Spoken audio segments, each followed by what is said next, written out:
Silveira de Lima, ele é advogado e professor universitário, ele é graduado em Direito, Administração e História, com pós-graduação em História Moderna, História Contemporânea e Gestão Empresarial. Mestrado em Educação com ênfase em Didática do Ensino Superior e Gestão Organizacional. É membro da Sociedade Espírita Casa do Caminho, na cidade de Patrocínio, Minas Gerais. Foi membro do NEP, Núcleo de Estudos e Pesquisas do Evangelho, na Federação Espírita Brasileira. Hoje ele vai estar falando aqui pra gente um pouco sobre, muito, sobre médiuns e mediunidade, um tema bastante interessante e com certeza, vai ser bem enriquecedor, ter a presença. Muito obrigada. E agora a palavra é sua, Que Jesus nos abençoe a cada um e que nos guarde sempre em paz. Primeiro eu agradeço o convite da Lu para estar aqui com vocês. Para mim é uma alegria poder conhecer pessoas que divulgam e vivenciam o espiritismo fora do Brasil. Ser espírita no Brasil é fácil. Fora do Brasil não é tão simples assim. Ser religioso no Brasil é mais fácil, mas não tão fácil fora. Então é sempre uma alegria dizer que vocês são pioneiros, pioneiras nesse tipo de trabalho. A mensagem do Cristo, ela precisa ser levada, ela precisa ser trabalhada, ela precisa ser entendida.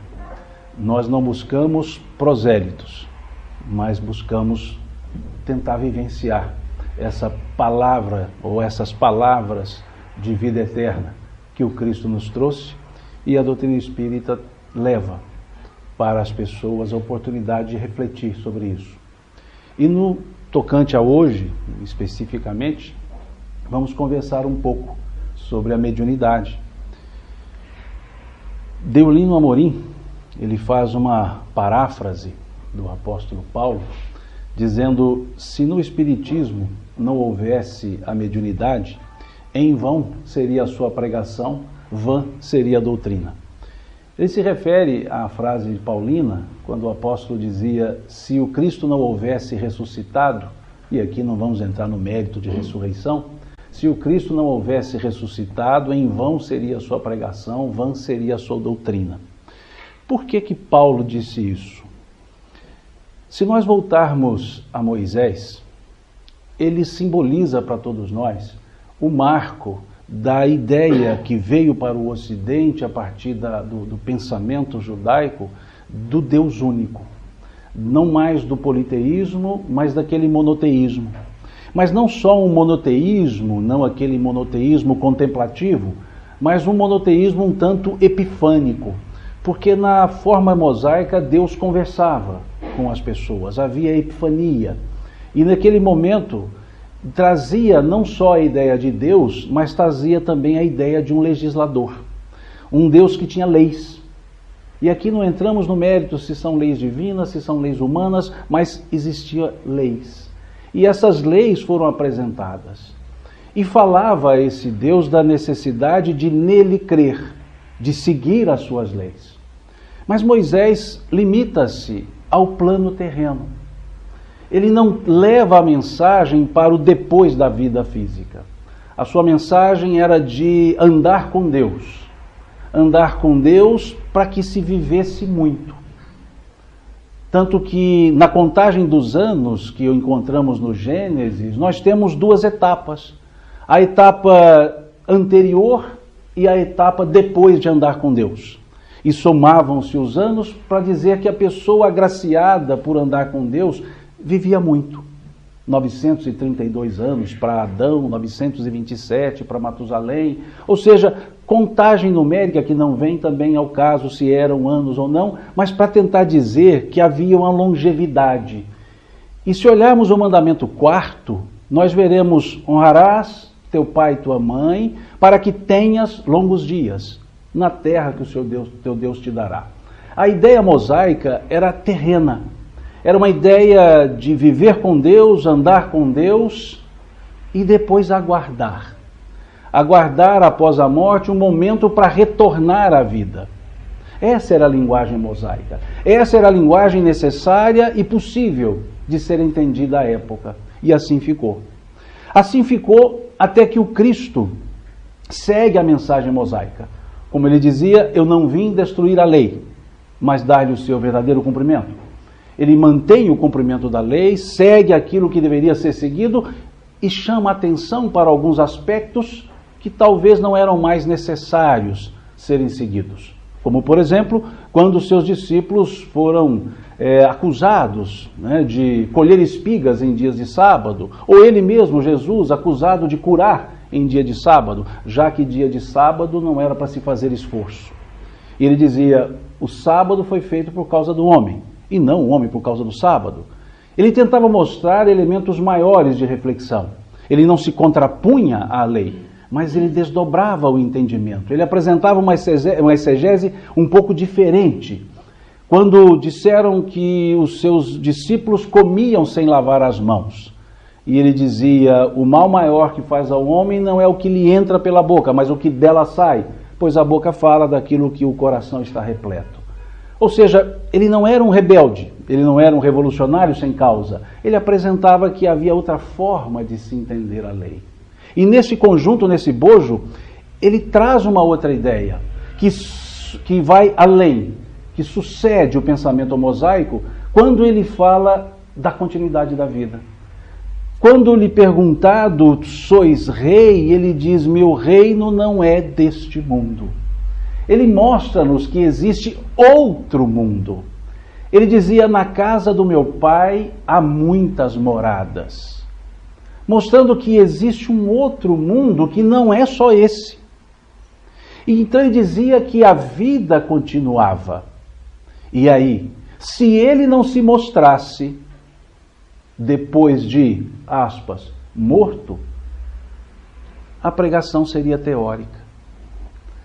E ele dizia então que existia outro mundo e se mostrou depois da morte.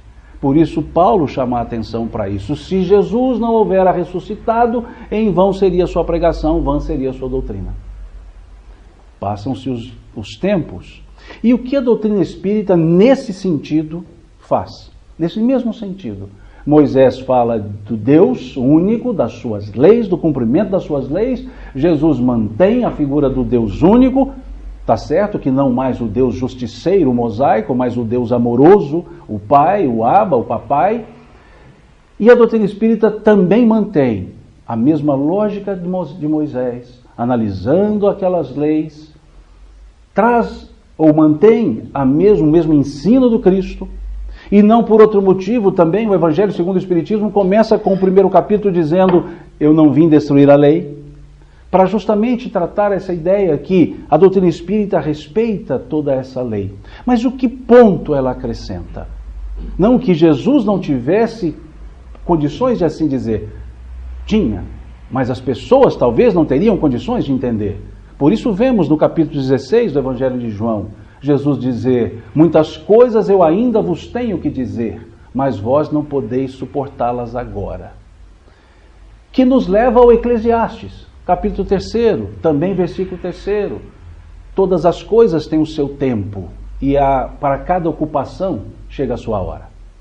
Então, naquele momento, nesse processo, a doutrina espírita mantém a ideia do Deus único, mantém a ideia do outro mundo.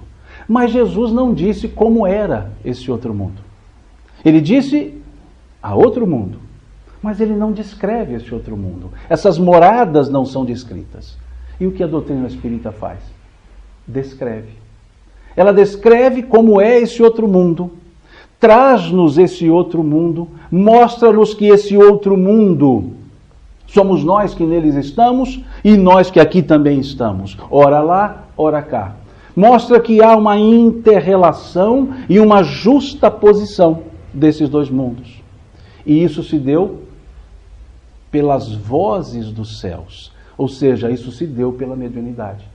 Por isso, Deolina Amorim dizer que se no Espiritismo não houvesse a mediunidade, em vão seria a sua pregação, vã seria a doutrina. Porque é a doutrina dos Espíritos. É isso que Kardec explica logo na primeira introdução do Livro dos Espíritos, quando ele vai explicar o porquê da palavra Espiritismo, que é um neologismo. Ele cria a palavra, mas ele não cria a doutrina. Por isso ele respeita e diz que a doutrina é dos espíritos. Por isso, espiritismo. Sufixo ismo, que significa próprio do radical. O que é o radical? Spirit. O radical da palavra spirit mais o sufixo ismo forma o sentido de doutrina dos espíritos. E é isso que a mediunidade abriu o espaço. Ela tornou-se aquela escada de Jacó, que subiam e desciam os anjos, mas no caso da mediunidade, a comunicabilidade com o mundo espiritual. Então é isso que Deolino quis chamar a atenção, para que dessemos uma atenção muito grande à mediunidade, porque ela foi o canal, foi por meio dela que os espíritos nos trouxeram aquilo que nós seguimos como filosofia existencial, como filosofia de reflexão, que é o espiritismo. Daí ser uma das pedras de ângulo, uma das pedras angulares da doutrina espírita, somados ou somada a outros elementos básicos da doutrina espírita, como reencarnação, como evolução, Deus, Jesus, são as bases da doutrina espírita. E dentre esses, a comunicabilidade com os espíritos, que nós passamos a chamar de mediunidade. É esse o elemento. Um elemento que não foi uma invenção da doutrina espírita. O espiritismo não criou a mediunidade.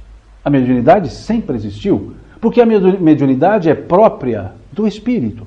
E todos nós somos espíritos, encarnados. Uns mais, como eu, bastante encarnado, totalmente encarnado, e outros menos. Mas todos com uma função: evoluir, crescer. Que é a questão 132 do Livro dos Espíritos. A finalidade da encarnação: crescer. E encarnados, a forma de conversarmos com os nossos semelhantes desencarnados é pelo mecanismo da mediunidade. Então isso desde que nós existimos, existe a faculdade. A doutrina espírita apenas trabalhou com a ideia, aprofundou na ideia, esse apenas não é um descaso, mas ela não cria, ela desdobra o entendimento. Kardec propõe a estudar. Quando vemos no Obras Póstumas Kardec falando do seu início, nós temos aquele jantar na família de Madame Plaine-Maison, em que ele vai para conhecer o fenômeno das mesas girantes, das cadeiras, o fenômeno que depois passamos a chamar de sematológico, sematologia, movimento de corpos inertes. E ali, ele vendo aquelas cadeiras movimentando sozinhas, ele faz um comentário. Ele diz: enquanto todos se divertiam com aparentes futilidades, eu entrevia naqueles fenômenos a manifestação de uma lei da natureza que a humanidade sequer sonhou conhecer, e me propus a estudá-la, diz ele. Ou seja, ele buscou ali algo além do fenômeno. E aí ele chega à conclusão que por trás das movimentações estavam os espíritos. Não por outro motivo, o primeiro capítulo do Livro dos Médiuns é justamente esse: há espíritos. E aí dessa constatação chegou-se à comunicabilidade. Então isso já existia, não é a criação espírita. E se nós olharmos na nossa estrutura do pensamento ocidental, judaico-cristã, nós vemos que em Moisés a faculdade existia. E existia de tal forma que foi proibida. E é verdade que foi proibida. Levítico 19, Deuteronômio 18, proibiu sim. Ai de ti, se te dirigires a um evocador de mortos, virarei meu rosto contra ti e te banirei da face da terra. Ou em Deuteronômio 18, não se ache no meio de ti quem faça passar pelo fogo seu filho ou sua filha, nem que se dê aos algouros, à magia, ao feiticismo, à evocação dos mortos, pois o Senhor abomina tais práticas. Isso está escrito. Isso está escrito e tanto é importante porque a proibição denota a existência. Se não houvesse a existência, não haveria proibição. Mas a pergunta é: proibiu-se o quê? A comunicação com os espíritos ou a maneira pela qual se dava essa comunicação? Porque se olharmos o livro de Moisés, o livro Números, No capítulo 11, nós veremos uma passagem envolvendo duas pessoas, Eldade e Medade.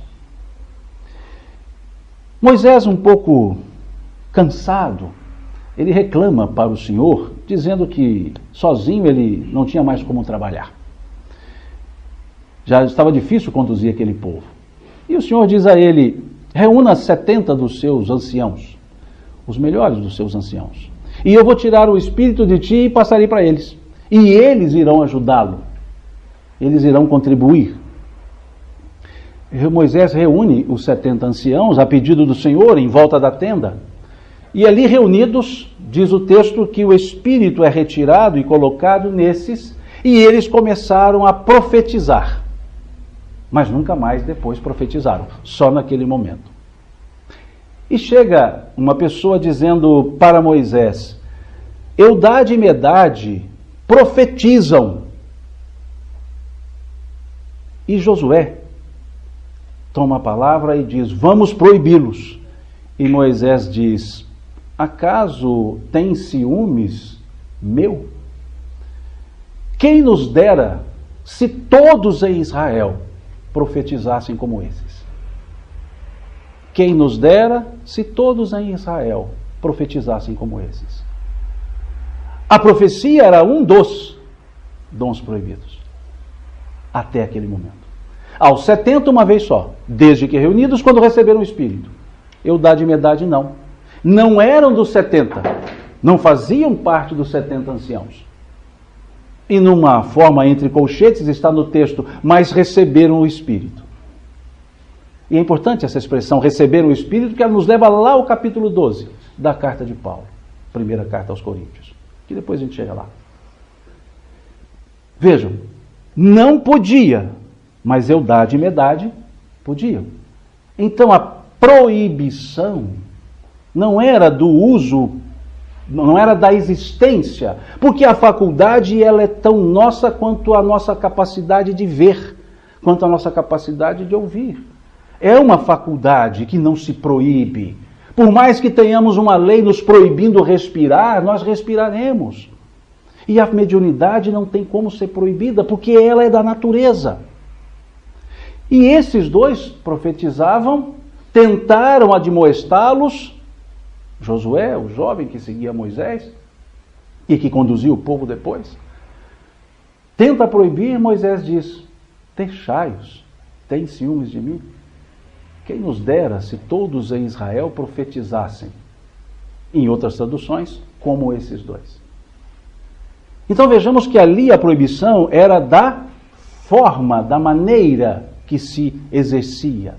Não para futilidades, não para abusos, não para tentar ter uma força que se suplantasse a outros, como vemos a consulta de Saul a pitonisa de Endor, quando ele tenta saber o resultado da batalha, evocando o espírito Samuel, e é admoestado por Samuel. Veja que para ser admoestado, Samuel teve que aparecer, Samuel teve que se manifestar, porque isso é da natureza. A admoestação se dá pela forma que Saul, pelo motivo pelo qual Saul buscava Samuel, que era para saber a vitória, a batalha, o resultado. E é isso que nós vemos no Código Mosaico como o primeiro regramento. Aquele regramento quanto à utilidade, quanto ao uso. E a doutrina espírita não é diferente. Certa vez, uma pessoa chegou para o Chico e disse a ele: Chico, meu filho vai se casar. E eu, como mãe do noivo, preciso estar bem vestida. Isso na década de 70. Meu pai é que me conta isso. Na década de 70 eu nem nascido era. Eu preciso estar bem vestida. E eu queria que você verificasse com seus guias. Veja com Emmanuel qual seria a cor melhor para mim. E aí Chico, todo chiquiano, né, diz para ela: minha filha, Emmanuel está me dizendo aqui que em São Paulo tem um espírito muito melhor do que ele para essas coisas, chamado Denner. Denner era um estilista, encarnado, óbvio. Então diz, procura um estilista, isso não é coisa para espírito. Ou seja, isso é futilidade. E a doutrina espírita, a mediunidade não é para isso. Não é para elementos fúteis. Tanto que, quando se pergunta a Emmanuel, na questão 382 do livro Consolador, qual a verdadeira definição da palavra mediunidade? Emmanuel responde em dois tempos. No primeiro parágrafo ele diz, a mediunidade é aquela luz que seria derramada sobre toda a carne, prometida pelo Divino Mestre aos tempos do Consolador prometido, atualmente em curso na Terra. É a primeira parte da resposta. É aquela luz que seria derramada sobre toda a carne. Quando Emmanuel assim responde, ele nos leva ao capítulo 2 do livro do profeta Joel. Quando Joel diz, e naqueles dias, vossos filhos e vossas filhas, derramarei meu espírito sobre toda a carne. Vossos filhos e vossas filhas profetizarão. Vossos velhos sonharão. Vossos jovens terão visões. Quando ele diz, Emmanuel responde assim, ele está indo lá no profeta Joel. E o profeta Joel diz, naqueles dias. Naqueles dias significa que haveria e houve o momento certo para a coisa acontecer. Não é hoje, não será amanhã, naqueles dias. Naqueles dias, no momento propício, na hora aprazada. É o que estava dizendo o profeta Joel. Derramarei meu espírito sobre toda a carne, vossos filhos e vossas filhas profetizarão, vossos velhos sonharão e vossos jovens terão visões. E Emmanuel diz, a mediunidade é aquela luz que seria derramada sobre toda a carne, prometida pelo divino amigo, divino mestre, levando a ideia que lá em Joel, Jesus estava prometendo, falando. Acrescenta Emmanuel isso, prometida pelo divino mestre. E a profecia de Joel diz isso, derramarei meu espírito sobre toda a carne. E ele diz, é aquela luz prometida pelo divino amigo que seria derramada sobre toda a carne aos tempos do Consolador prometido. Aos tempos, o que se liga ao naqueles dias do profeta Joel. Aos tempos do Consolador prometido, atualmente em curso na terra. Emmanuel se refere a quê? E qual é esse aos tempos? O que nos leva a Emmanuel novamente, lá no livro A Caminho da Luz.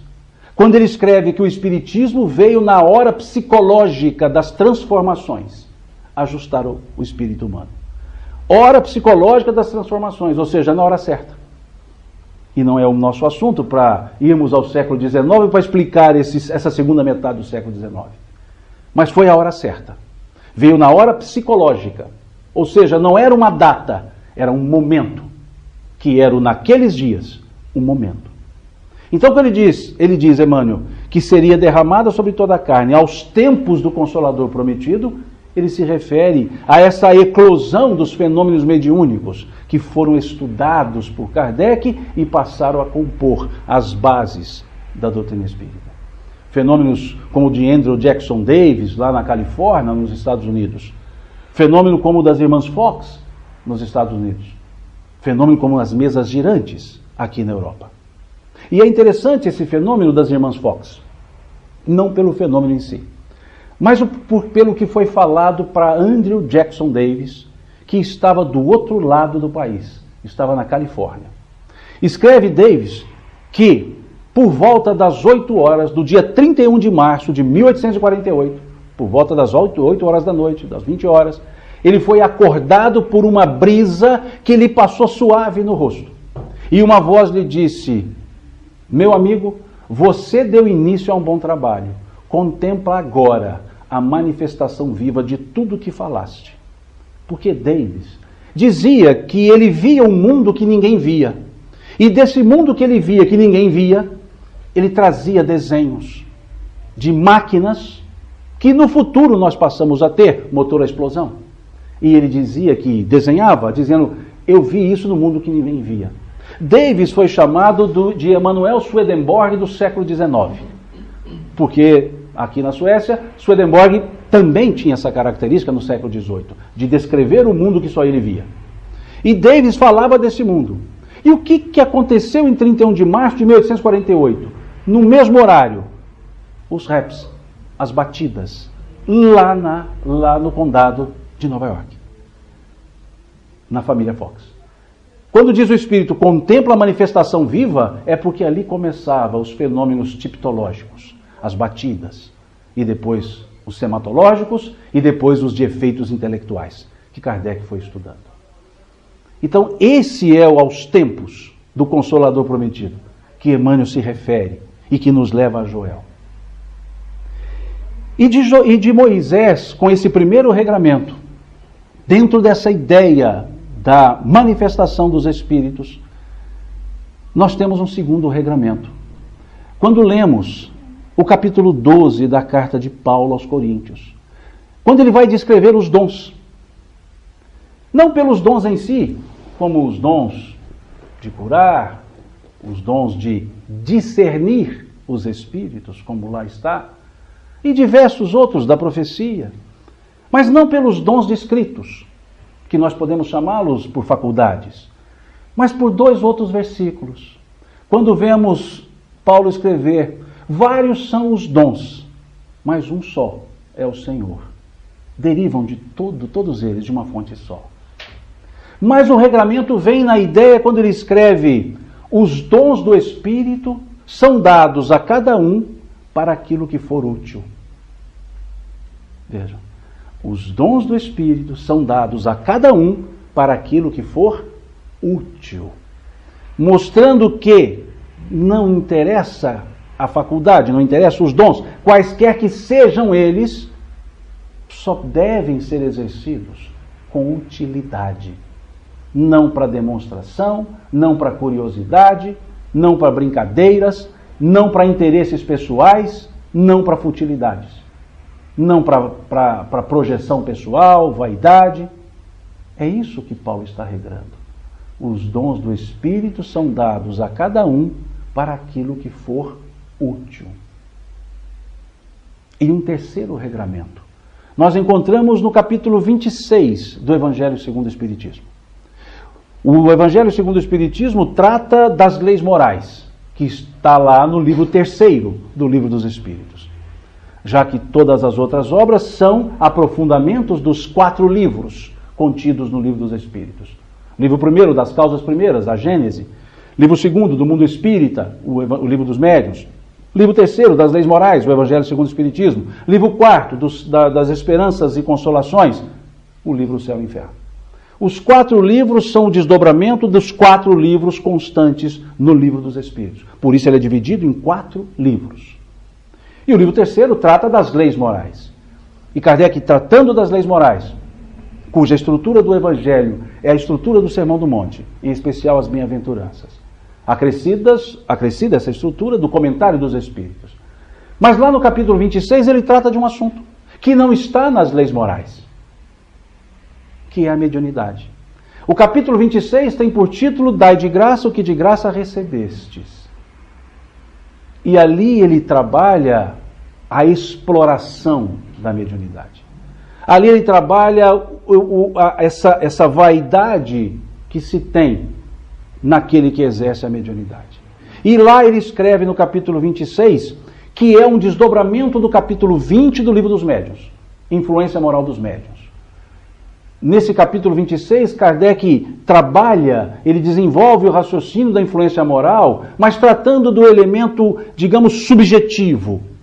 Como o médium se sente, como o médium deve se olhar. E isso é subjetivo, porque é idiosincrático. Cada um sente de um jeito, cada um entende de um jeito, cada um quer fazer de um jeito. E Kardec tem uma frase dizendo, valendo-se de um brocado, de um provérbio latino, que diz, Suncta sancti tractunda santis. Coisas santas têm que ser tratadas com santidade. E ele escreve nesse capítulo 26, a mediunidade é uma coisa santa, que deve ser tratada com santidade. Veja, ele não chama santa no sentido canônico da palavra. Ele chama santa no sentido de séria, que merece ser entendida, que há que se tratar com seriedade.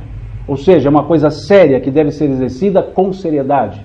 Veja, a mediunidade é uma coisa santa que deve ser exercida santamente, religiosamente. O religiosamente que ele ali coloca não é no sentido de instituição, é no sentido de religiosamente, constantemente, metodologicamente.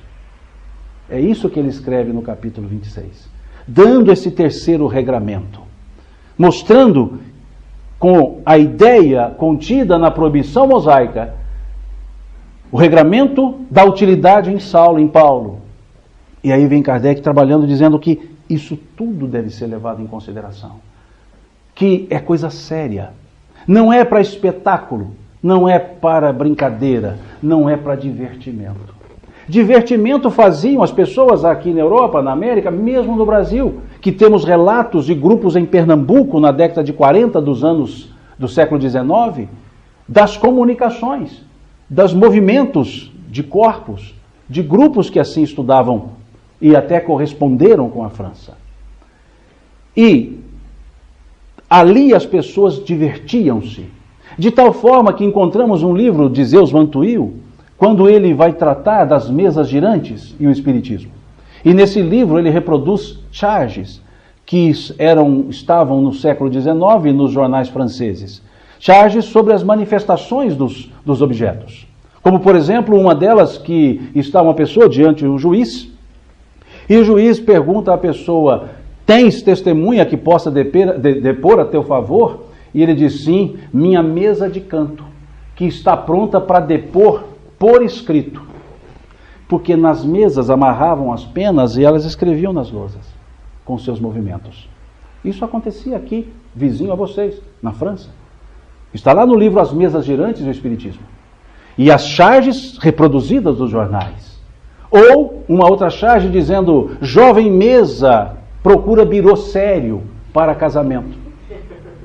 Vejam as brincadeiras, as charges. Porque assim era vista a manifestação dos espíritos.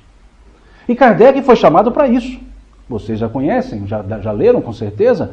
Quando ele é chamado pela primeira vez pelo senhor Fortier, ele é chamado para ver as mesas se movimentarem. E ele diz assim para Fortier: se nós podemos magnetizar pessoas, por que não magnetizar objetos? E o senhor Fortier diz a ele: mas as mesas andam sozinhas. E aí Kardec diz a ele: provai-me que as mesas têm cérebros para pensar e nervos para sentir. Do contrário, o que me contas nada mais é do que histórias para nos fazer dormir em pé. Isso em 1854. Dizendo: olha, isso aí para mim nada é a mesma coisa. E quando olhamos a descrição de Kardec, feita por Anna Blackwell, que está lá no livro de Arthur Conan Doyle, A História do Espiritismo, traduzida dessa forma, História do Espiritismo, se bem que o título original é História do Espiritualismo. E no capítulo que trata do espiritualismo francês, cuja primeira frase diz: o espiritualismo na França, mais conhecido com o nome de espiritismo. E ali ele narra. E Anna Blackwell traz o perfil biográfico e de personalidade do professor Rivaio, de Allan Kardec. E diz que ele era um homem de compleição forte, estatura mediana, ombros largos, cabeça um tanto achatada, diz ela. De espírito forte, incrédulo por natureza e sistema. Não provocava debates, mas quando neles entrava, dificilmente saía. E assim continua a descrição. Incrédulo por natureza. A resposta que ele deu à sua Fortier foi essa: histórias para nos fazer dormir em pé. Até que em 1855, ele é convidado por Sr. Charlot, um homem mais sério, um homem um pouco severo, e ele diz que ele não brincaria com isso. E aí é que ele foi conhecer. E quando ele conheceu, todo mundo se divertindo, e ele diz aquilo que eu disse antes: a manifestação de uma nova lei da natureza. Então, desde o início do seu estudo sobre a manifestação dos espíritos, ele o faz com seriedade. E quando assim, então, escreve: a mediunidade é uma coisa santa, que deve ser exercida santamente, ou com santidade, ele está dizendo justamente isso, que deve ser tratada com seriedade. É uma coisa séria, não é para divertimentos. E é isso que a doutrina espírita nos traz. E é isso, como espíritas, que nós temos que fazer. Dar a atenção devida à mediunidade. Cuidar para que o seu exercício respeite a utilidade. Para cuidar para que o seu exercício seja sério. Porque a finalidade da mediunidade, ou as finalidades, dentre elas, é a demonstração da imortalidade. Demonstrar a imortalidade da alma. Demonstrar que continuamos vivos. A mediunidade é esse canal que abriu as portas para dizer: eu estou vivo. Eu converso, nós nos interagimos. Nós somos semelhantes. Uns aqui, outros lá. Então é demonstrar essa imortalidade que Kardec coloca no capítulo 3º do livro A Gênese como sendo o poder moralizador da doutrina espírita. A imortalidade da alma. Porque quando refletimos sobre a imortalidade da alma e entendemos-la e percebemos a sua existência pelas comunicações dos espíritos, nós mudamos a maneira de encarar a vida. E o que aqui nós chamamos de encarnação não é mais sinônimo de vida. Encarnação é uma etapa da vida, mas não é a vida. Nós já existíamos antes, existimos e existiremos. Somos os mesmos. As encarnações nada mais são do que estar na carne. E as desencarnações nada mais são do que sair da carne. Mas continuamos nós. Continuamos. Nós, os espíritos, só temos uma vida. Porque reencarnação não é sinônimo de vida. Reencarnação é um meio na vida, um meio de vir para a carne. Como a desencarnação é um meio de sair da carne. Mas a vida é uma só. Desde que fomos criados, há de infinito, nós viveremos. Ora encarnados, ora desencarnados. Ora encarnados, ora desencarnados. Por isso é que nós respondemos pelo que fazemos em uma encarnação seguinte ou em outras seguintes, quando não na própria encarnação, porque nós somos os mesmos espíritos em momentos diferentes, mas os mesmos espíritos. Isso é a imortalidade. E isso nos dá uma ideia de que o que eu faço repercute até que seja refeito. Artigo 16 do capítulo 7 do livro Céu e Inferno, Código Penal da Vida Futura. Artigo 16. Para sanar uma falta necessário se faz o arrependimento, a expiação e a reparação. Então sim, repercute. Iremos reparar. Se decorrente do arrependimento, melhor. A ordem melhor seria essa. Arrepender, reparar, e se houver saldo negativo, expiar. Mas como não somos recalcitrantes, expiamos primeiro, arrependemos depois e reparamos. Mas a ordem seria arrepender e reparar. Assim é o devido. Então a imortalidade nos mostra isso. Como naquela ideia, aquilo que o homem semeia é o que ele colhe. Não se colhem figos dos abrolhos. E é esse o elemento. Nós mesmos resgatando o que nós fizemos. De bem, de ruim, isso é a imortalidade. E a mediunidade demonstra a imortalidade. E o segundo elemento, o segundo objetivo, dentre outros, levar-nos a refletir sobre a vida. Quantas histórias os espíritos nos contam e quantas vezes nós fazemos as mesmas coisas que eles fizeram e nos contaram que não foi bom. E nós continuamos. A reunião mediúnica, de uma forma inversa ao que se pensa, não é para os desencarnados. Ela é muito mais para os encarnados. Aprenderem e repassarem. Porque os espíritos contam com os espíritos. Imaginemos, antes da codificação espírita, antes de existir as reuniões mediúnicas, se a reunião mediúnica é só para esclarecer os espíritos, como é que eles eram esclarecidos antes de 1857? Quer dizer que eles não seriam esclarecidos? Não seriam orientados? Então nós devemos ter uma fila enorme, uma demanda reprimida para as reuniões mediúnicas, porque de 1857 para cá é pouco tempo para atender todos que não foram atendidos. Os próprios espíritos esclareciam os espíritos. Eles não precisam de nós para isso, mas aproveitam para nos ensinar. A mediunidade também é para se fazer a reflexão sobre nós mesmos, sobre as nossas ações, sobre nossas condutas. Basta ler o livro História que os Espíritos Contaram, Diálogos com a Sombra, do Hermínio Miranda, os dois. E nós veremos que são histórias que muitas vezes trocaram só os protagonistas. Estamos fazendo do mesmo jeito. Então é para isso a mediunidade. Para nos convidar a uma reflexão existencial. Para nos convidar a entender melhor esse porvir. A entender melhor o que é a imortalidade. Porque nós espíritas dizemos-nos imortais, não dizemos-nos? Mas temos medo de morrer, não temos? Não, vamos trocar de assunto, esse assunto é meio estranho. Que incongruência é essa? Sou imortal com medo da morte? Não, Simão, não é da morte em si, é o processo. É aquele detalhe, é o processo. Não, mas eu não posso ir ainda, porque eu tenho os meninos para cuidar. Vejam, nós somos reencarnacionistas, mas educamos nossos filhos como se eles fossem papel em branco. Nossos métodos educacionais não são reencarnacionistas, são unicistas. Olho para a criança como se fosse uma folha em branco, seguindo a ideia de John Locke, tábua rasa. Mas ela não é uma tábua rasa, ela não é uma folha em branco. Ela tem um passado já escrito, ela é um livro, com vários capítulos escritos, e vários para serem escritos. Mas não olhamos dessa forma, mas somos reencarnacionistas. E olhamos para o nosso filho e dizemos, é meu. Pronome possessivo, é meu. Então, é preciso refletir para que do conhecimento cheguemos à consciência da imortalidade, e não só o conhecimento da imortalidade. E a mediunidade abre esse espaço para nós refletirmos mais e entendermos conscientemente o que é a mediunidade.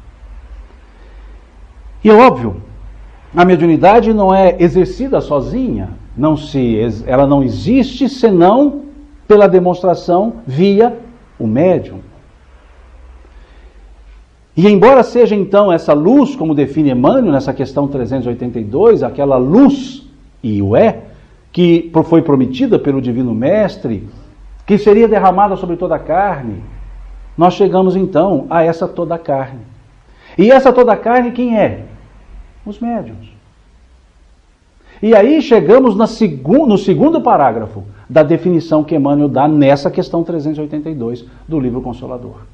Quando lá nesse segundo parágrafo ele escreve: se a mediunidade tem as suas lutas e os seus percalços, é também a melhor oportunidade para redenção e esclarecimento oferecida por Deus aos seus filhos misérrimos.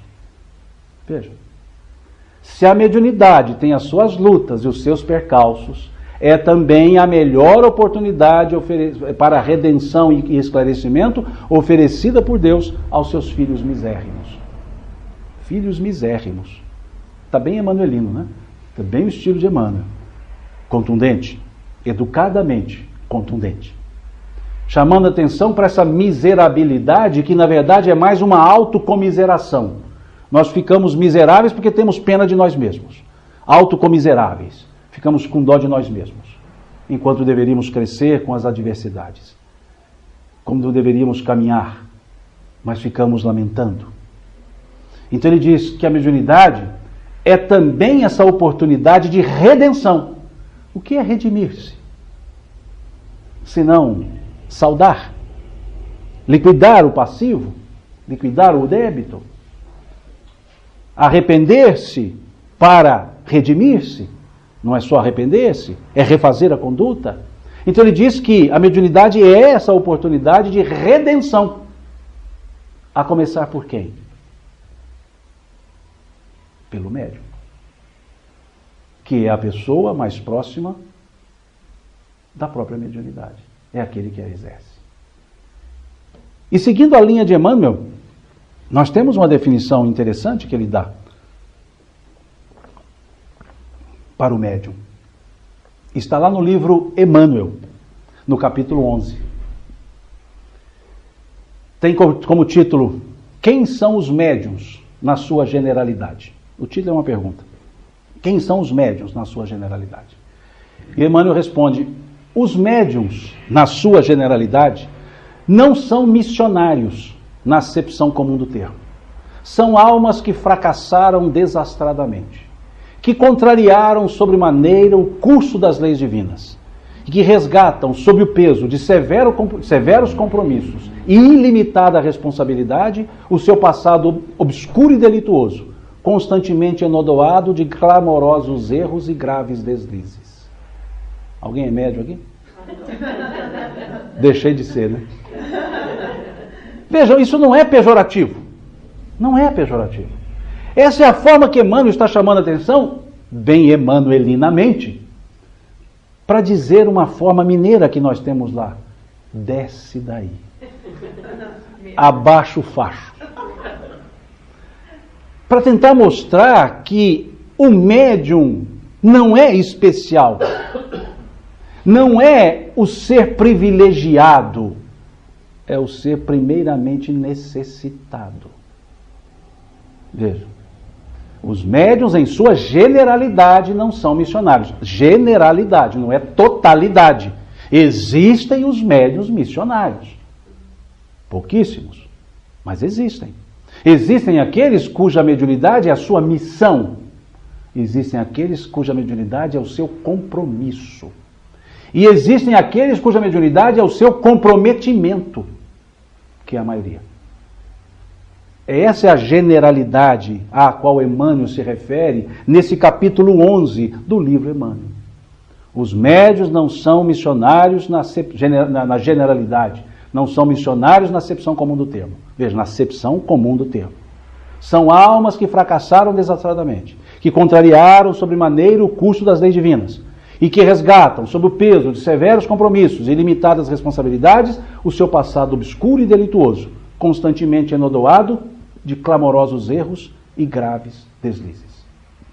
Coaduna-se bem com a ideia de Emmanuel da questão 382, não é isso? Redenção. É a oportunidade, a melhor oportunidade de redenção? Imaginemos a cena, óbvio que não é assim que acontece, é só uma digressão. Estamos no mundo espiritual para reencarnar. Vai lá na fila, né, aquela fila enorme, e estamos lá aguardando. Chega a nossa vez. Então, chegou a minha vez. Eles chegam para mim e falam: Simão, você vai reencarnar. Vou? Vai. Bom. Legal. Né? Hashtag encarnação. Vamos lá. Vamos dar uma olhada aqui na sua situação? Vamos. E aí ele vai lá, vamos olhar os seus méritos, os seus deméritos, para ver como é que está seu saldo, para ver como é que vai ser a circunstância da sua reencarnação. E aí pega lá meus méritos, óbvio, né? Pega lá um computador, né? 1 terabyte de memória, né, de processador, e vai olhar meus méritos. E tem lá, imprimiu, deu umas 10 mil páginas de méritos. Perfeito. Olhei aquilo e falei, só. E aí ele vai para os deméritos. E já pega um mainframe, não mais um computador. E aí ele resolve imprimir, mas por respeito ecológico ele para, porque daria milhões de páginas. E fala assim: Simão, o seu saldo, do jeito que está aqui, você vai nascer uma bola. Sério, quase, né? Você vai nascer uma bola. E eu olho e falo... E ele fala, mas... Esse mas, ele é agradável, né? A conjunção adversativa, ela é algo agradável. Porque o que vale é o depois do mas. O que vem antes do mais não é interessante. Você conhece fulano? Conheço, mora ali na rua, tal, mas... Aí é o que eu penso dele mesmo, né? Mas tem uma forma de você não nascer uma bola. Quase uma, mas não uma. Legal? Opa, qual? A mediunidade. Ah, quer dizer que se eu exercer a mediunidade, a faculdade é minha, mas eu vou nascer em condições de exercê-la? Sim, e se eu exercê-la, eu não vou nascer essa bola? Não. Me dá umas 5 faculdades, faz favor, para garantir. E deixa mais 2 aí que se precisar eu busco. E aí eu chego aqui na Terra, reencarno-me. Com a mediunidade, com um comprometimento mediúnico. Não com compromisso. Comprometimento.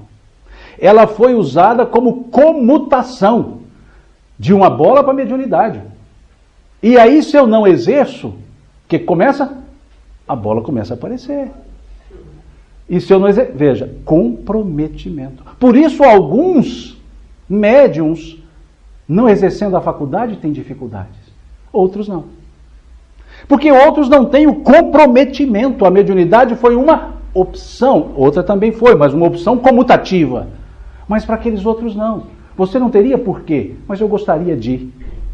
E aí são compromissos. O comprometimento tem o compromisso. O compromisso nem sempre tem o comprometimento. Então muitos dizem, mediunidade traz problemas. Não, não. A mediunidade ela nunca traz problemas. Ela evita problemas. Mas para aqueles que têm comprometimento é o não exercício que traz problemas e não a mediunidade. Porque foi comutativa. Agora, para outros não exerce, daqui a pouco exerce. Vão se comprometendo daí para frente. E aqueles outros são missionários. São os que assumiram e desenvolveram o trabalho.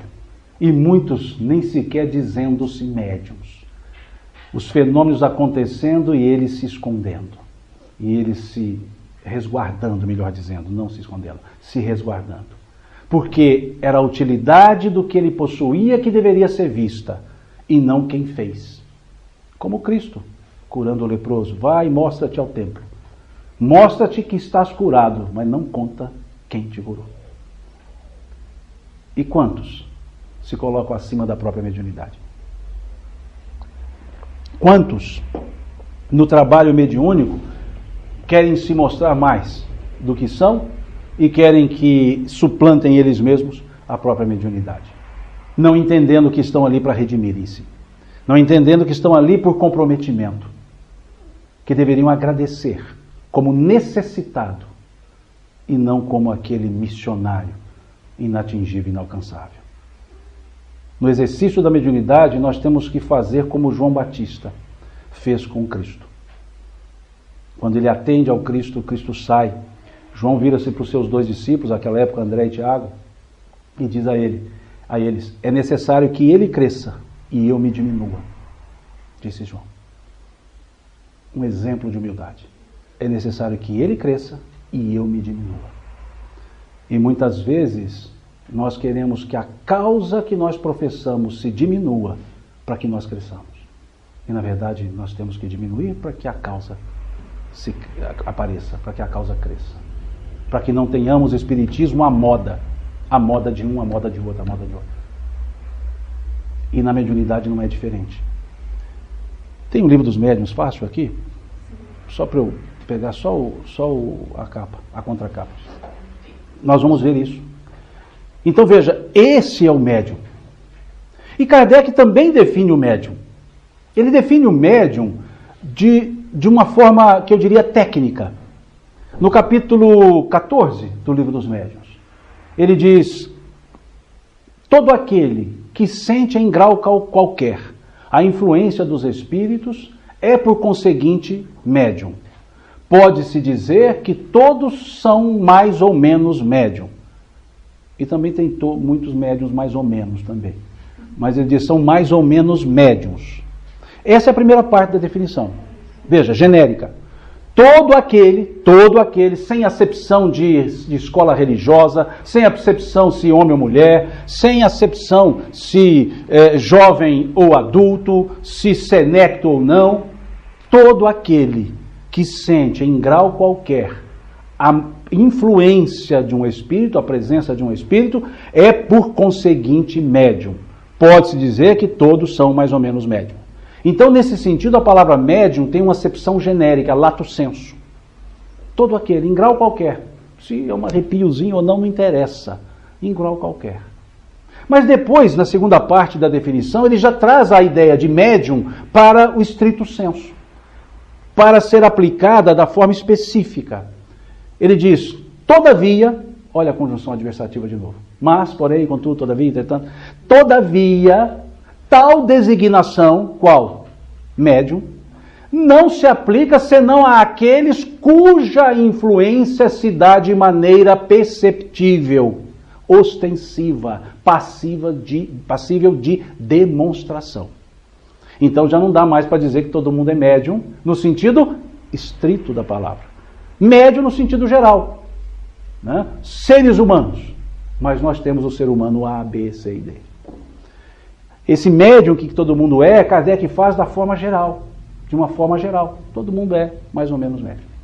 Mas ele diz, todavia, tal designação não se aplica senão àqueles cuja percepção se dá de forma ostensiva, passiva de demonstração, de comprovação. E ele acrescenta, o que depende de um organismo mais ou menos predisposto. Veja, o que depende de um organismo mais ou menos predisposto. Ou tiro mais ou menos. De um organismo predisposto. O que ele quer dizer com isso? Que embora nós tenhamos a faculdade mediúnica por espírito sermos, quando encarnados, há necessidade que o nosso corpo, a nossa organização física, a nossa organização biológica, esteja em condições que permita eu me exteriorizar ou interiorizar. Por isso nem todo mundo é. Por isso aquela ideia de, então eu posso reencarnar e exercer a faculdade mediúnica. Porque no processo reencarnatório, nós já imantamos o corpo em condições para que eu possa exercer a faculdade. Outros há que não terão essa condição. A mesma coisa vemos no capítulo 20 do Livro dos Médiuns, quando Kardec trata da influência moral dos médiuns e diz que a faculdade se radica no organismo. Então, por isso que uns são médiuns ostensivos, no sentido estrito da palavra, outros não. Porque não tem a organização biológica para tanto. Então, embora seja do espírito, o espírito está, ou nós todos estamos, num corpo. E é necessário que essa relação espírito-corpo, via perispiritual, tenha as condições semelhantes para que eu possa manifestar a faculdade que eu trago. Então, por isso, nem todo mundo é médium. Por isso, alguns têm a percepção, outros não. E alguns no campo da prova, alguns no campo da missão. A maior parte no campo da prova. E talvez não entendam que estão no campo da prova. O que é uma prova? É algo pelo qual eu passo e preciso aprender e vencer. Não só vencer. Aprender e vencer. Para que o efeito seja salutar. Para que eu não cole nessa prova. Porque se eu colo, eu posso até vencer, mas eu não aprendo. E depois, quando exercitar, não sei o que fazer. Aquele profissional que se forma com a base de cola é um péssimo profissional depois para ser exercido, porque lá fora não tem cola. Então, é preciso entender essa prova. E assim sendo, o médium nessa situação, ele precisa do preparo. Ele precisa se preparar. Ele precisa se organizar. E aí, didaticamente, podemos dividir em até mais formas, mas nós podemos talvez colocar três formas para dividir essa faculdade, esse aprendizado do médium. Isso não é mediunidade não, isso é sudorese mesmo. 3 formas para o médium se preparar. O aspecto intelectual, o aspecto técnico e o aspecto moral. Não moralista. A doutrina espírita não é moralista. Ela é moralizante, mas não é moralista. O que é o aspecto intelectual? Não é a intelectude vazia. O que é o aspecto intelectual? É o aprendizado, é o estudar. Como vemos lá no capítulo 6 do Evangelho segundo o Espiritismo. Espíritas, amai-vos, eis o primeiro ensino. Instruí-vos, eis o segundo. Mensagem do Espírito de Verdade, capítulo 6, item 4. Então é preciso que o médium estude, começando pelas obras básicas. Assim nos diz o Espírito André Luiz, lá no capítulo 41 do livro Conduta Espírita. Quando ele diz, começar primeiro com as obras básicas, e notadamente o livro dos médiuns, para depois lançar-se às outras obras e ao exercício da mediunidade. E por que primeiro o livro dos médiuns? Veja o que está aqui na contracapa do Livro dos Médiuns, escrito por Kardec. Guia dos Médiuns, guia, manual, guia dos médiuns e dos evocadores. Aqui evocadores no sentido que se dava a palavra à época de Kardec, porque ali ele evocava com o fim de aprendizagem. E depois acrescenta ele, ensino especial dos espíritos. Olha aqui, ensino especial. Não é qualquer ensino. É especial. Deveria custar o dobro dos outros livros.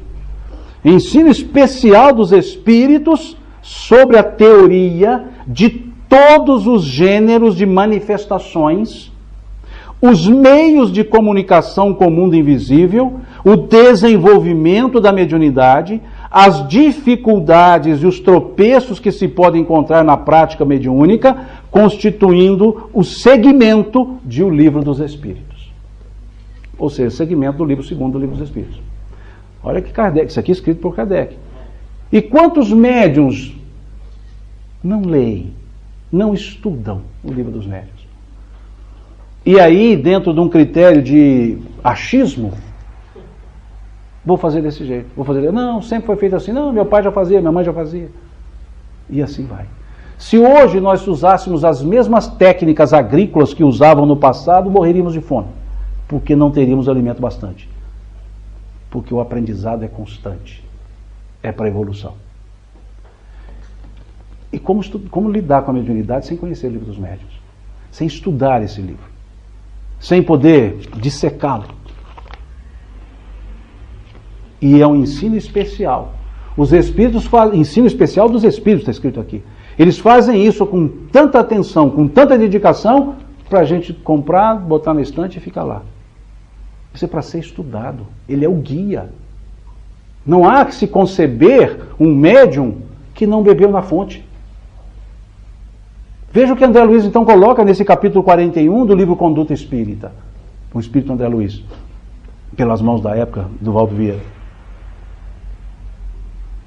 Deve-se começar o médium pelas obras da codificação. E depois lançar-se às outras e à prática.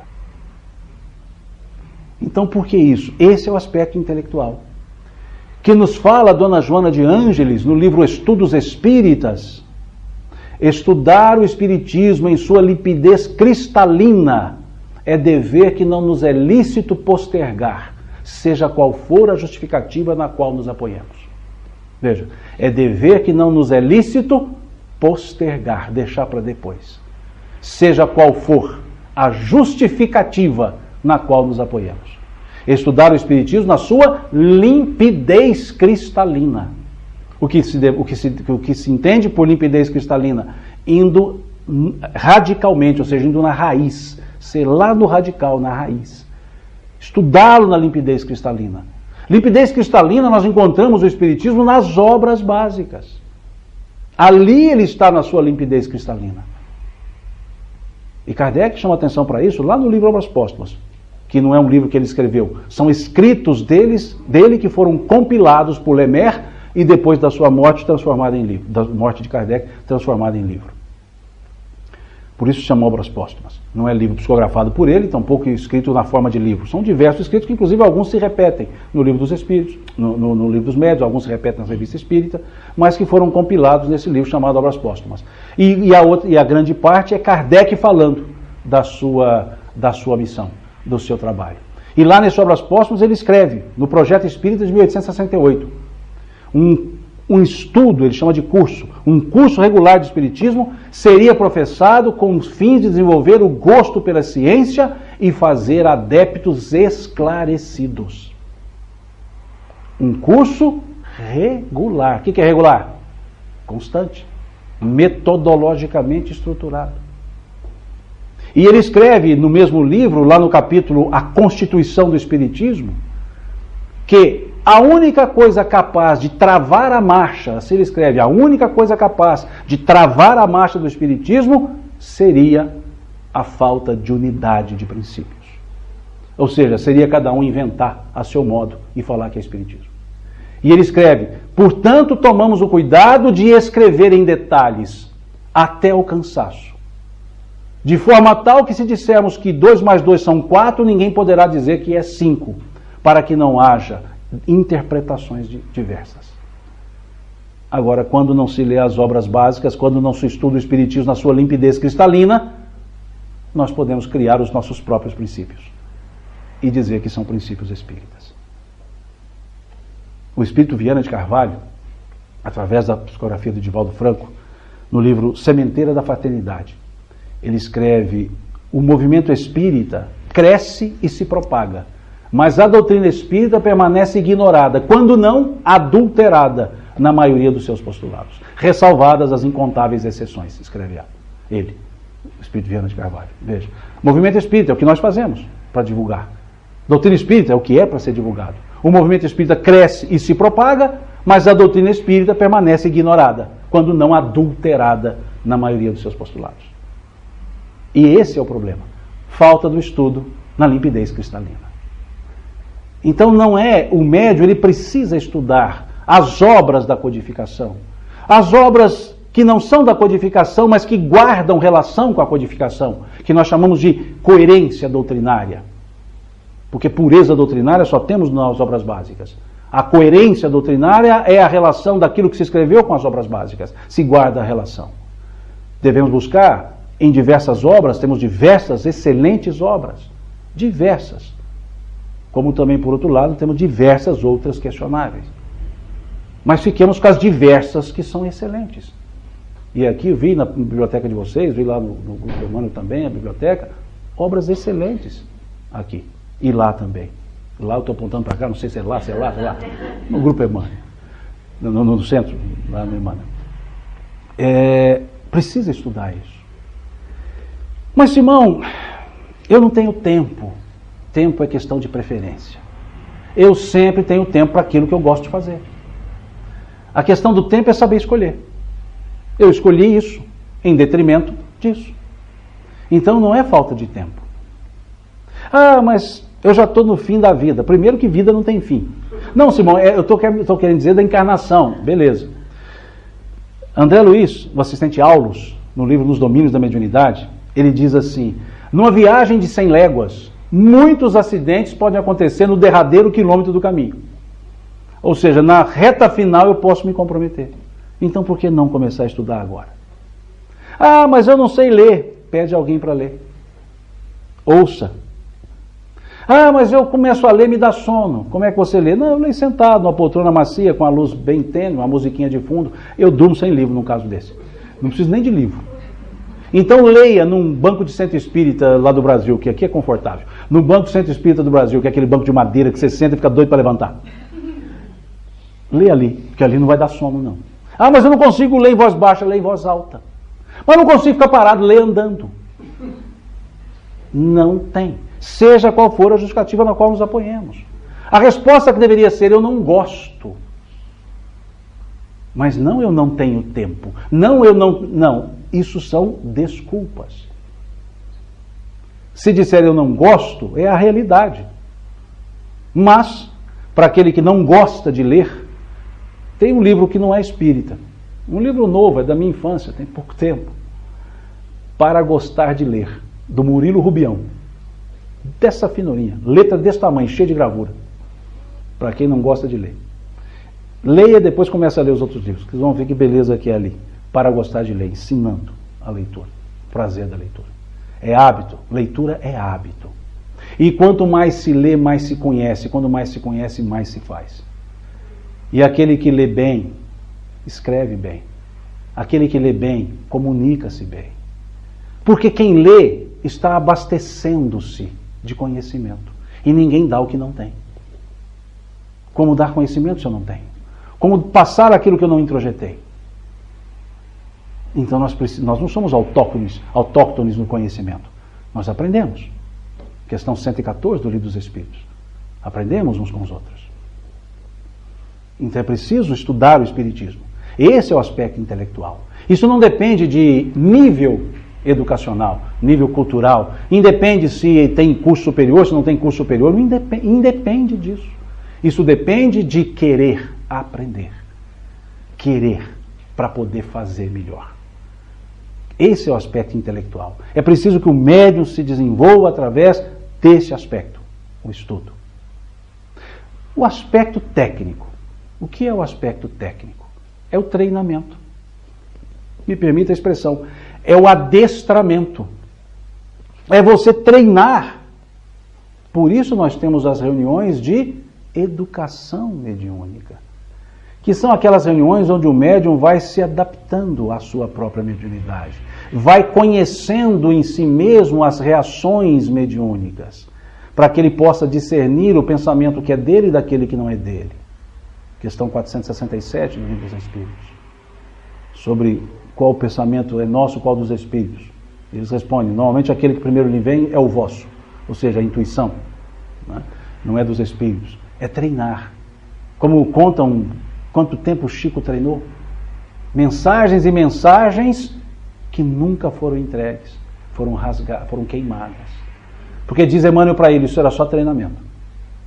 E hoje que nós vemos, chega a primeira mensagem, pela primeira vez, pelo médico, pela primeira vez exerceu a faculdade mediúnica e já vai para a tipografia virar mensagem para ser distribuída. O livro Nosso Lar ficou 12 anos guardado. Memórias de um Suicida, 9 anos. Porque achavam estranho aquilo que estava lá.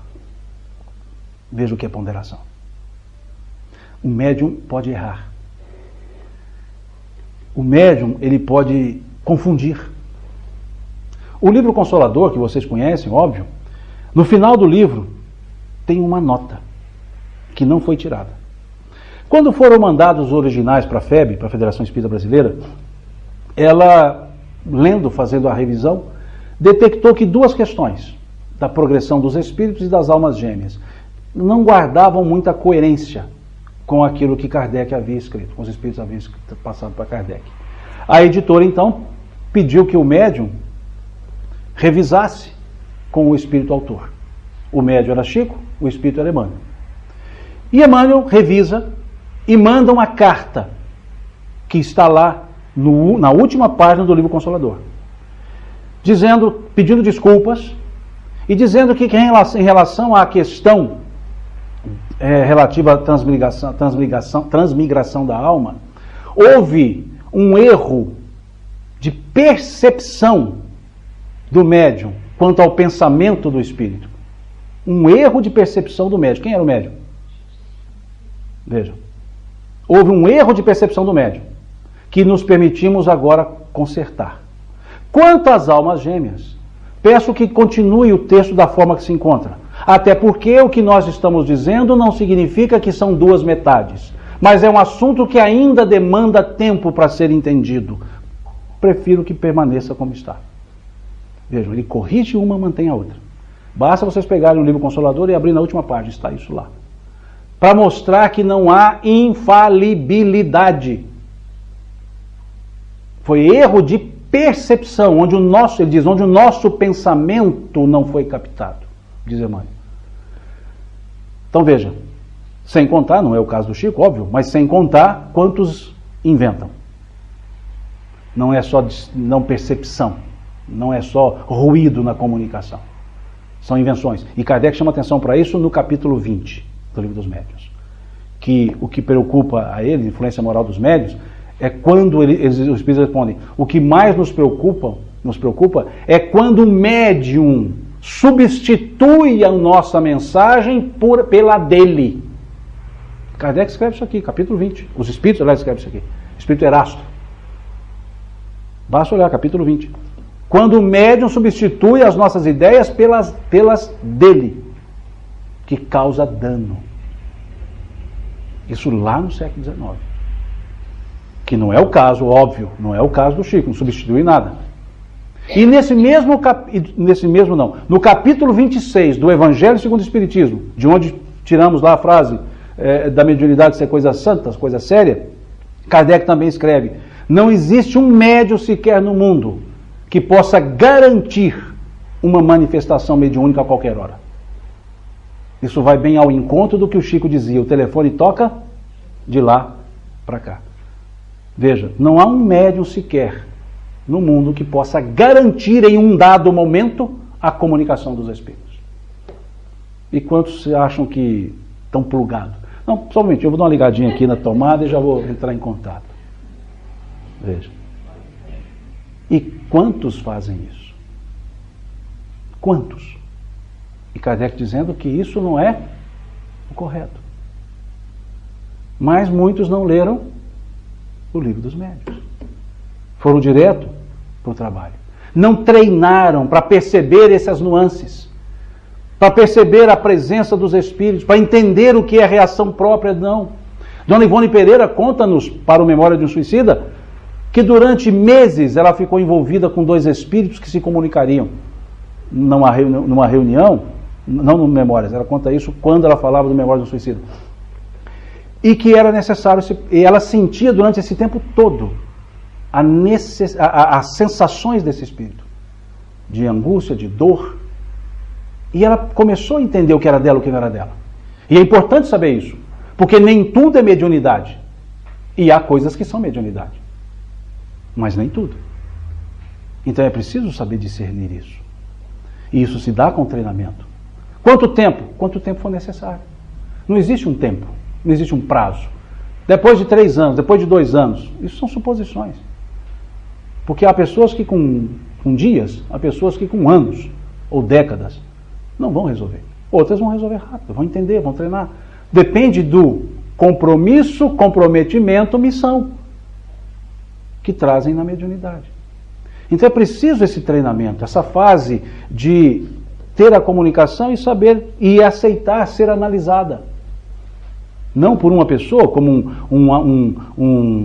aquele bedel, né, antigo das escolas, não, porque tomar. Não.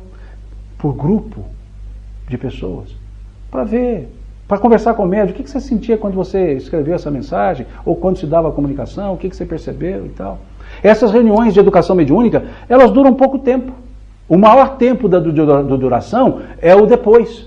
É quando você vai conversar com os médiuns, analisar o que aconteceu na reunião, perguntar sobre aquelas comunicações, o que você achou disso, ou você percebeu alguma coisa quando ele disse isso ou não disse, para você ir aferindo. Isso é reunião de treinamento.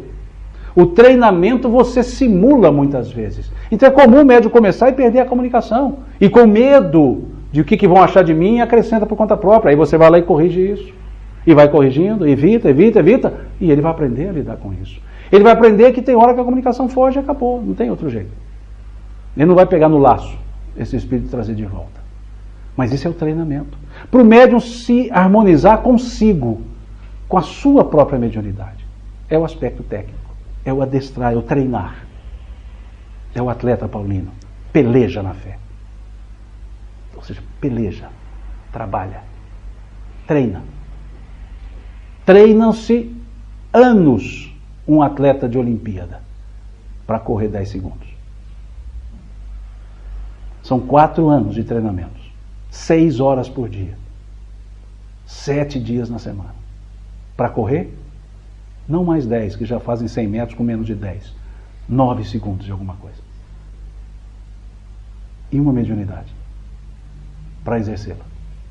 Por que não treinamos também? Por que não treinar tanto para isso? Por que não se preparar para isso? E o aspecto moral, que não é moralista. É de moralidade, de reflexão. Na ideia paulina, tudo me é lícito, porém nem tudo me convém. Todas as coisas me são lícitas, porém nem todas me edificam. É entender isso. O que eu faço é útil ou não é útil? Me edifica ou não? É uma reflexão, não é uma imposição. Por isso não é moralista. A doutrina espírita não impõe. Diz Kardec, lá no livro Obras Póstumas, lá na Constituição do Espiritismo, o Espiritismo não se impõe a quem quer que seja. Ele quer ser aceito livremente, por força das ideias e das convicções. Pronto. Não se impõe. Tal qual Cristo não impôs nada. Aquele que quiser vir após mim, renuncie-se a si mesmo, pegue a sua cruz. A cada dia me siga. Não há imposição. Não é moralismo. Não é o faz, não faz. É o parar e pensar, me edifica ou não? Me convém ou não? Esse me convém não é um me convém no sentido de personalismo. É conveniente para o meu crescimento ou não? É essa a reflexão moral. Pois é essa que vai seguir a pessoa. No capítulo 19 do livro Atos dos Apóstolos,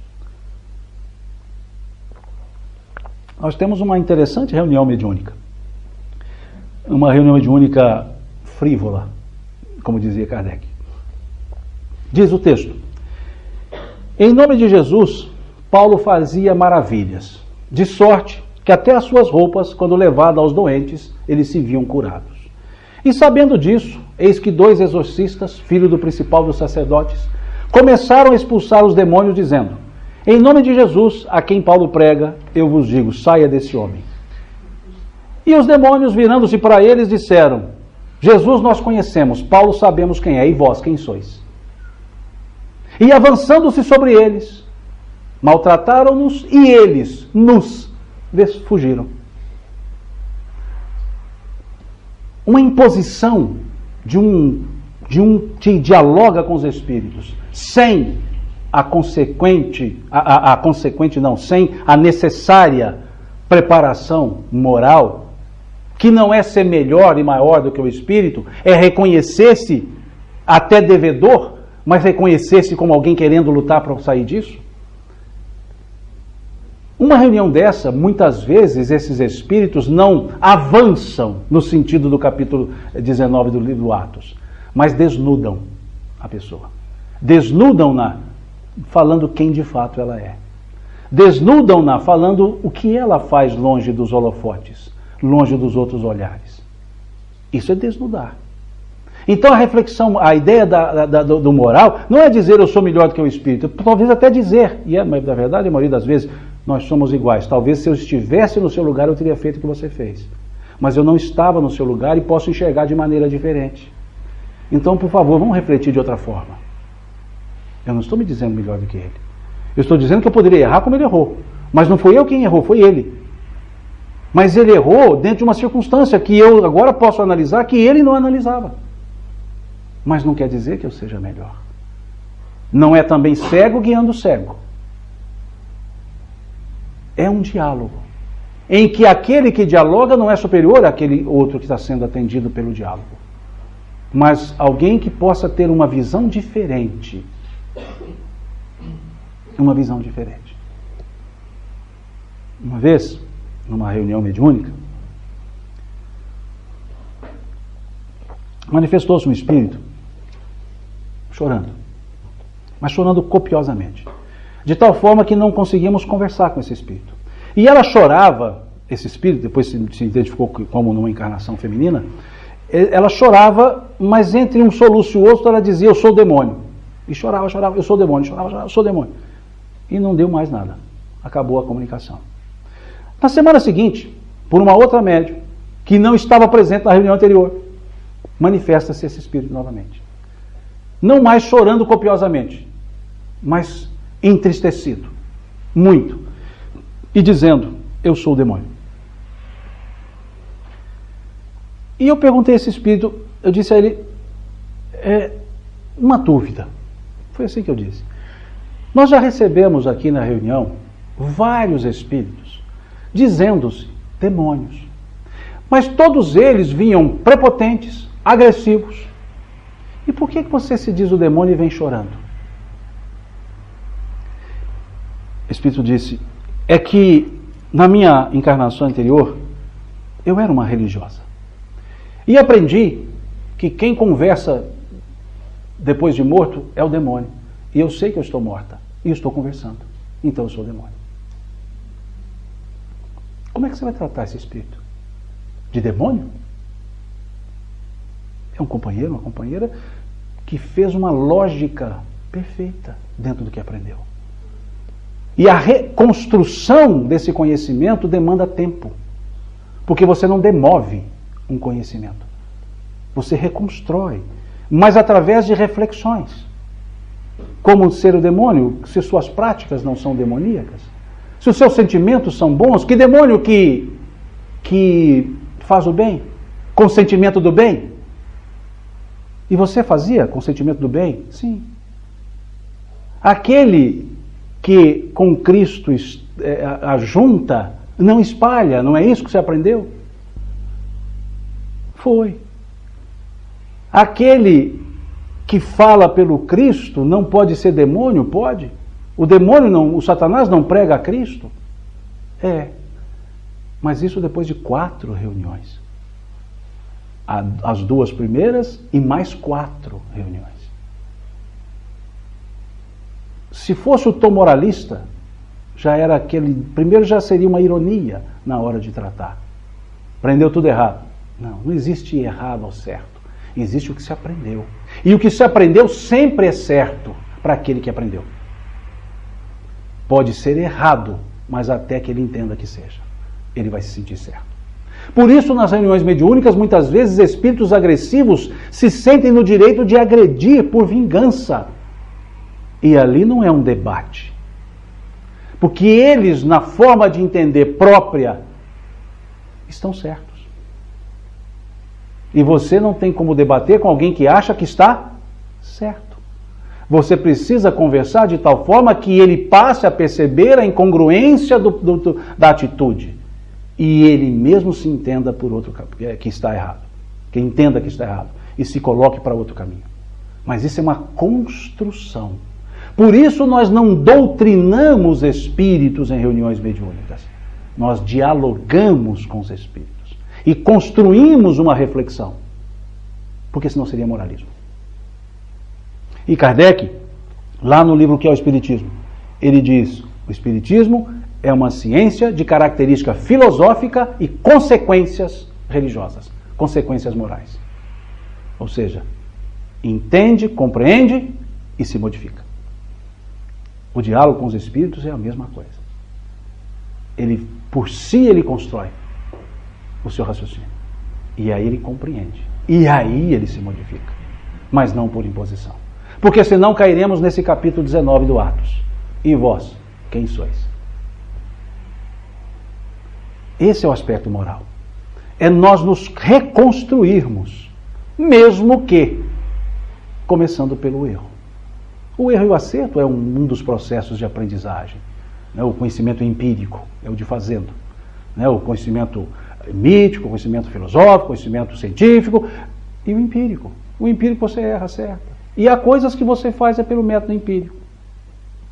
Vocês cozinham? Sabem fazer um arroz? Aprenderam pelo método científico? Você pega 100 gramas de arroz, umedece-o, deixa-o desidratar por alguns minutos, aquece a panela até 100 graus, depois ali, com a pequena quantidade de oleaginosa, você coloca o arroz e movimenta de forma circular uniforme, movimentos circulares uniformes, e depois reumedece-o, ele queima, antes de você terminar essa receita. Mas normalmente fazem assim: ponha 2 xícaras de arroz, põe o fogo na panela rapidinho, põe 2 xícaras de arroz, põe um pouquinho de óleo, vai lá e mexe, e refoga. Mas até quando? Até ele ficar soltinho. A hora que ele ficar rodando lá, ou cair você põe água. Que tanto? Um tanto que você achar que cobre o arroz, mas não muito. E tempera como? Põe uma pitada de sal. Essa pitada, ela é empírica. O que é uma pitada? É uma mão, mas de quem? É um tanto quanto? E aí você salga de mais, salga de menos e acerta. E não faz seguindo receita. E há coisas, quando há recalcitrância no aprendizado, que é só pelo erro que a pessoa vai aprender. É o que está no capítulo 3 do Livro dos Médiuns. Incrédulo por sistema. E é perguntado ao Espírito São Luís: é lícito, é justo tentar convencer um incrédulo obstinado? E os Espíritos respondem: depende da natureza da incredulidade. Pois aquele que não está esclarecido pelos fatos e pela razão, a incredulidade é uma prova pela qual deverá passar. Deixai-o por conta da providência, que o trará até vós. Veja, deixai-o por conta da providência. Não adianta, na linguagem nossa lá mineira, bater em ferro frio. É recalcitrante. Aí entram os elementos expiatórios, que não é o nosso foco de conversa. Mas é preciso refletir sobre isso. Na reunião mediúnica, no grupo mediúnico, nós temos pessoas que estejam a fim de exercer um ministério sério, um ministério útil. Não estão ali para experimentações, para brincadeiras. O grupo mediúnico é formado por pessoas que se afinizam, porque o grupo, diz-nos Divaldo Franco, no livro Diálogos, no livro...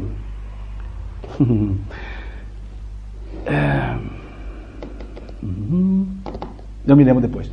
Ele e Raul Teixeira, que foi um congresso feito em Belo Horizonte, que gerou o livro, que depois foi refeito agora, reeditado e com acréscimo de perguntas pela Sueli. Até eu mandei 2 perguntas, e vários mandamos, e aí mandaram, aí foi feito novamente o livro, e eu não lembro danado do nome do livro. Mas vou me lembrar. Diretrizes de Segurança, o livro. Diretrizes de Segurança. Ele responde, a reunião é um ser coletivo. O que quer dizer isso? A soma das consciências individuais dá consciência coletiva. Invertendo o pensamento de Emile Durkheim, né? Que dizia que a consciência coletiva é que determina as individuais.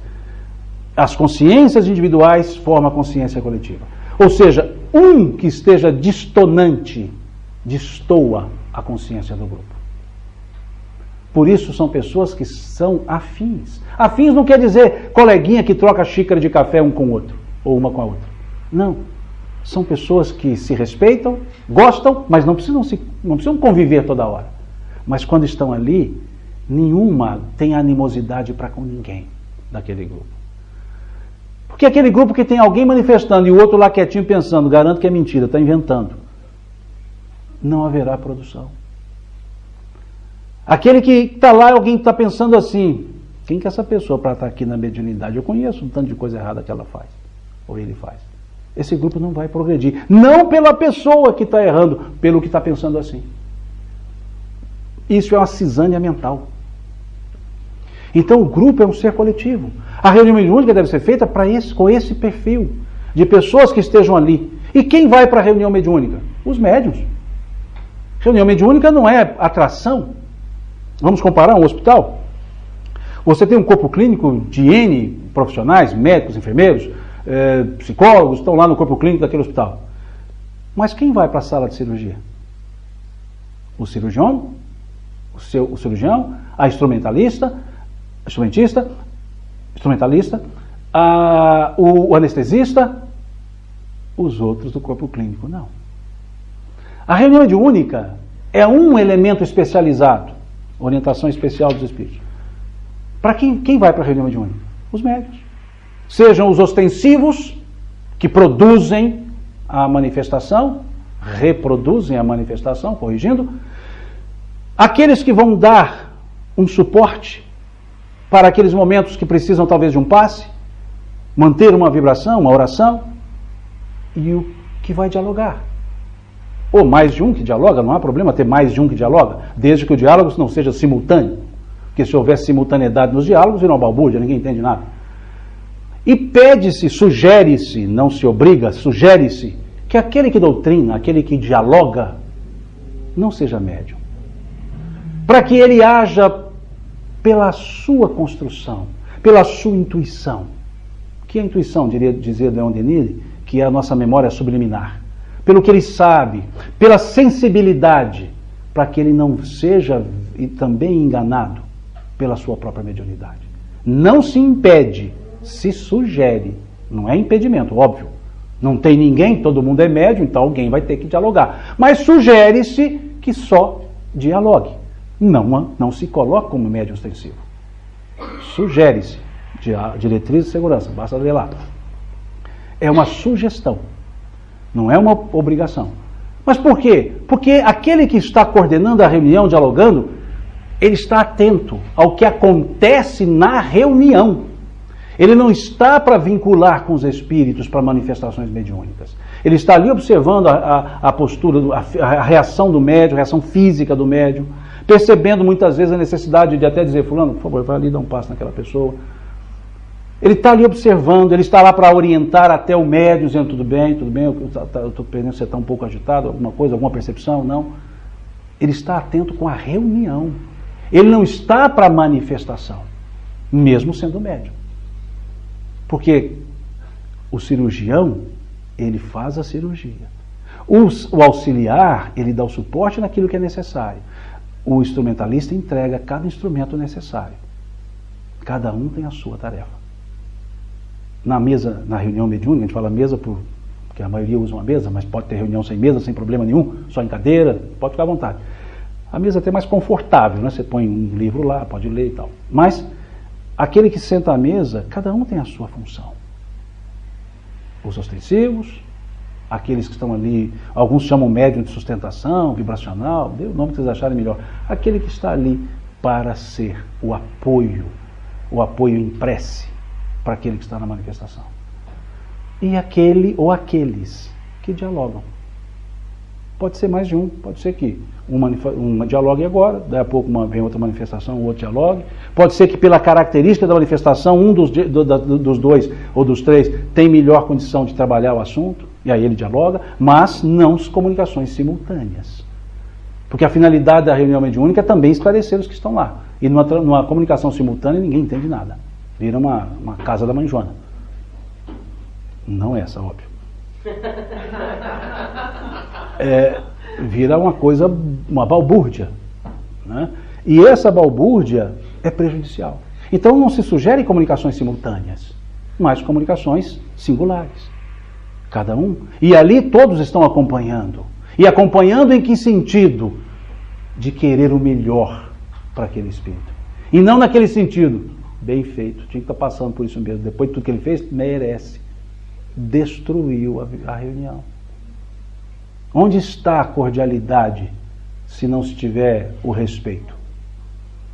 É uma reunião que não é pública, ela é privada. Ela é para aqueles que dizem respeito ao trato da mediunidade e para os espíritos. Porque ela não é espetáculo. Uma reunião pública nossa aqui, alguém gostaria de vir à frente e contar a sua história? E por que nós fazemos isso com os espíritos? Colocamos para eles contarem as suas histórias para todo mundo ouvir. Temos que ter respeito. Por isso o aspecto não é privado no sentido de proibido, é de recolhimento, de respeito daqueles grupos. E quando termina, não tem que sair lá e começar a dizer o que aconteceu na reunião. Manifestou o espírito falando de tal lá, mas falou, nossa, você devia ver que dificuldade. Você pode contar o acontecido, resguardando o espírito, mas trazendo de forma didática, para refletir sobre aquele acontecimento. Meu Pai, dizia o Cristo, quer a morte do pecado, mas que o pecador sobreviva. Os espíritos querem, se manifestam, agressivos que sejam, mas todos têm oportunidade de se melhorar. E ali estamos para isso, para essa conversa, com o fito de crescimento de todos, dos de lá e dos de cá, aprendermos e crescermos. Essa é a finalidade maior. E o grupo mediúnico tem que guardar essas condições. Se reunir, sim, em dias que sejam os dias adequados ao grupo. Qual é o melhor dia? É o dia melhor para o grupo. Não, o espírito falou que é dia tal, mas calma, vamos com calma. Vamos ver se o espírito falou mesmo. Vamos ver se o médium não estava assim um pouquinho animado, porque é o dia que ele poderia. Cuidado. Não creiais em todos os espíritos. Vede primeiro se eles procedem de Deus. Primeira carta de João, capítulo 4. Em outras palavras, nem tudo que se diz deve se observar como verdade, porque nós temos várias classes de espíritos. Basta ler no livro dos Espíritos, a questão 100 e a questão 112, que colocam todas as classes dos espíritos. E dentre eles os pseudo-sábios, que sabem enganar. São inteligentes, conhecem muito, mas não tudo, e vão além do que sabem. E é aí que vai enganando a muitos. Acautelai-vos dos falsos profetas. Se possível fosse, até os eleitos seriam enganados, dizia o Cristo, em outras palavras. Então é preciso perceber isso. Observar as comunicações. Organizar o grupo naquele dia que é melhor. No dia em que as pessoas podem estar mais tranquilas para a reunião, para se preparar para a reunião, que vocês já conhecem o preparo. Não precisamos entrar nesse aspecto. Mas ter esse resguardo. E ir para aquela seriedade, mas não severidade. O ser sério, austero, não significa ser severo, agressivo, mal educado. É guardar aquela candura de mãe, que mesmo dando aquela palmadinha pedagógica, com a mão côncava na nádega convexa, que encaixa direitinho, pedagógica, a criança vira e abraça a própria mãe. Porque ali não há raiva, não há prepotência, há um cuidado com o melhor. Tá certo quando minha mãe me dizia que doía mais nela do que em mim, então eu falava, então para de bater, né? Mas ela não entendia isso. Mas vejam, é preciso perceber que estamos ali para um trabalho sério. E ter alegria de estar nesse trabalho. Alegria de servir. Alegria de ser útil. Alegria de poder aprender. Isso faz com que a reunião seja alegre. Não festiva. Alegre. Mas não festeira. Alegre. O que é alegre? Pessoas desarmadas. Não aquele aspecto lúgubre. Como vemos lá no capítulo, item 10 do capítulo 17 do Evangelho segundo o Espiritismo, que tem a mensagem, o homem no mundo. Dê uma lida. Não creiais para que estejais em contato conosco, precisais vergar ou dobrar a capa de silício, ou vos cobrir de cinzas. Não. Basta que eleveis o vosso pensamento ao Criador. E no impulso da alma, agradecer pela oportunidade, pelo trabalho bem feito, ou pedir a proteção para o trabalho que se inicia. Veja, a felicidade é para nós aqui na Terra também. Mas não quer dizer que é festeira a reunião. Não, são pessoas que estão ali com um propósito sério. O Cristo era sério, mas não era severo, não era mal educado, não era ranzinza. Era sério, mas com aquele sorriso da seriedade, que encantava, que atraía. Como diz a carta atribuída a Públio Lentulus. Atribuída. Porque não se pode garantir a veracidade dessa carta. É uma carta que foi encontrada no século XII, aqui na Itália. Não se tem para dizer que foi. Mas independentemente se é verdade ou não, o encanto poético nos chama a atenção. Quando diz, 2 sentimentos se tinha ao olhar o Cristo. Ou amavam ou temiam. Mas nunca odiavam. Esse era o amor da candura. Que para aquele que está disposto a abrir-se, constrange-se, mas do bom constrangimento. O amor do Cristo nos constrange, como dizia o apóstolo. Essa é a lógica de servir com a seriedade. E levar esse olhar, esse carinho, essa atenção. Essa é a orientação que Kardec nos dá das reuniões sérias. Aqui ele coloca as reuniões frívolas, as reuniões de experimentação, as reuniões de estudos e as reuniões sérias. As 4 estão aqui no Livro dos Médiuns. E sobre a séria ele fala isso, eu acabei de dizer para vocês.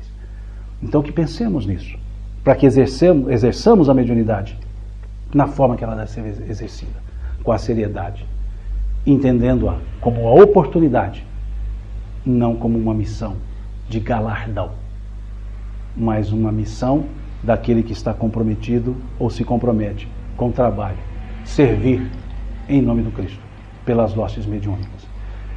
E Kardec, para a gente encerrar o raciocínio, Kardec, com relação aos espiritismo à moda de, ele escreve lá no livro, está no livro Obras Póstumas, ele escreve o texto, no Projeto Espírita de 1868.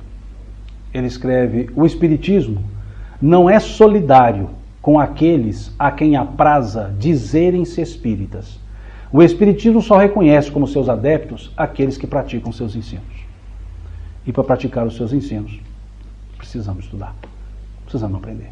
Porque senão, né, dizendo-nos autodidatas, estamos dizendo que erramos por conta própria. Mas podemos aprender em grupo, em conjunto, uns com os outros, para que vivamos ensinando e aprendendo, e assim juntos, vivendo e fazendo. Eu agradeço a vocês pelo convite, pela paciência de estar aqui me ouvindo, e na minha forma mineira, não tem outra, de agradecer, Deus lhes pague. Deus lhes pague pela atenção, Deus lhes pague pela paciência, Deus lhes pague pelo carinho, Deus lhes pague em especial pela cordialidade da Lu em me convidar, me ciceronear e me acompanhar, né, tirando-a do convívio familiar.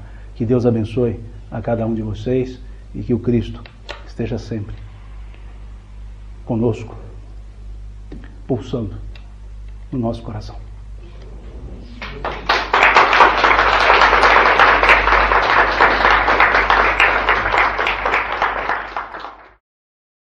Adequado para pedirmos a intercessão de Santa Teresa de Jesus, quem conhecemos como Santa Teresa d'Ávila.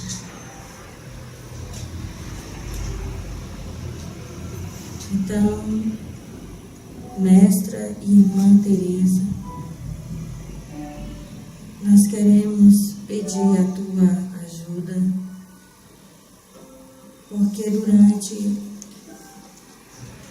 muito tempo a Senhora se preocupou com a maneira mais correta com a qual deveríamos exercer os dons que o Senhor Jesus nos concedeu. Nós queremos pedir proteção, primeiramente proteção contra qualquer engano que vem das nossas próprias ideias, engano da influência espiritual, engano das pessoas com quem convivemos ou encontramos. Que nós possamos conhecer a verdade a respeito da vontade do Senhor Jesus quando nos concede os dons, para que possamos nos colocar a serviço do seu reino de amor, de justiça, de paz. Queremos te pedir que sejamos tocados as fibras espirituais do nosso coração, possam ser tocados de forma intensa pelas luzes do alto, e que nós possamos irradiar toda aquela santidade do Cristo para iluminar esse mundo tão envolvido nas trevas do egoísmo e do pecado.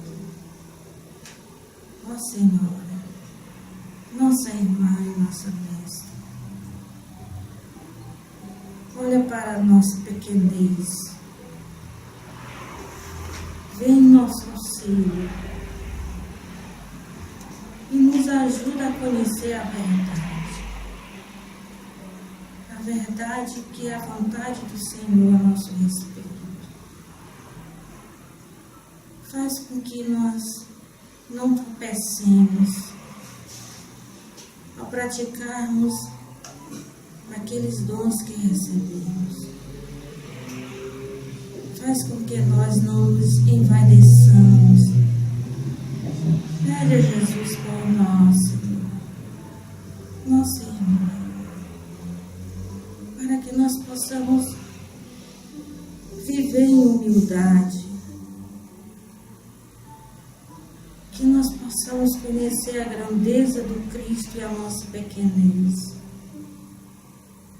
Vem em nosso auxílio, auxílio das nossas fraquezas, e nos ajuda a crescer na fé, do desenvolvimento dos dons, através de uma experiência interior, uma experiência com Cristo ressuscitado. Nós temos boa intenção e nos empenhamos em servir o Cristo, mas ainda somos muito pequenos e várias vezes nos enganamos e tropeçamos. Ajude-nos a não cair, levante-nos das nossas quedas. A Senhora que tem tanto amor por Jesus, peça a Ele por nós, que nós possamos ser fiéis a cada momento da nossa vida, que nós possamos ser instruídos, sabendo a verdade, caminhando na humildade, servindo com amor. Muito obrigada por toda a ajuda